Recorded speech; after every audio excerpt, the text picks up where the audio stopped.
সব থেকে বড় ইঁদুরটা বলে, আমার তো অনেক বয়স হয়ে গেছে, আর এমনিতেই আমার পায়ে ব্যথা। তখন আরেকটা ইঁদুর বলে, আমি তো হাইটে খুব ছোট, আমি ঘন্টা কিছুতেই বাঁধতে পারবো না।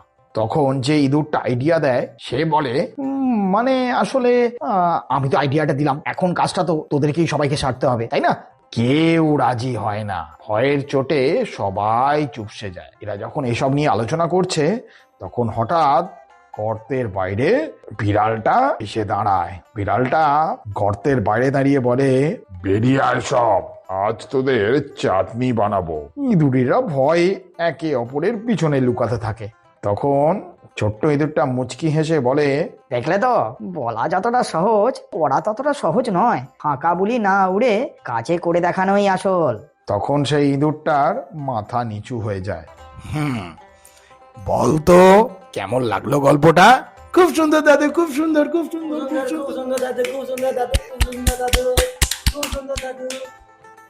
আচ্ছা বল, এই গল্পটা থেকে তোরা কি শিখলি? কি শিখলাম দাদু? শোন, মুখে বড় বড় কথা বলা যত সহজ, বাস্তবে তা করে দেখানোই আসল কঠিন কাজ, বুঝলি? হ্যাঁ দাদু, হ্যাঁ, বুঝেছি বুঝেছি।